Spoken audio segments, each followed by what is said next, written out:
नवरात्र कलशरे शस्य बुणा जाय थाए। एही शस्य जदि हराभरा होई थाए तेबे कुहा जाए मांकर कृपा रही थाए। एहा होची शुभ संकेत। प्रथमे आमे जेकोनोसी जगारू शुभ पवित्र जगारू बाली किंबा माटी आनिबा एवं सेही माटीरू गोड़ी आजेबाजे सामग्री को बाहर करदबा।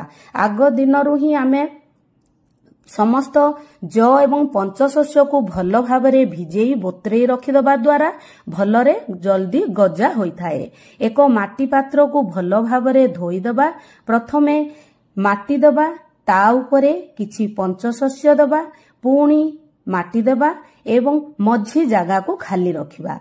मझी जगार जदि आमे पंचशस्य देबा तेबे जेतेबेले गजा हबो सेतेबेले कलशटी आमर ढली जाई थाए। तेणु मझी जगह को खाली रखिबा।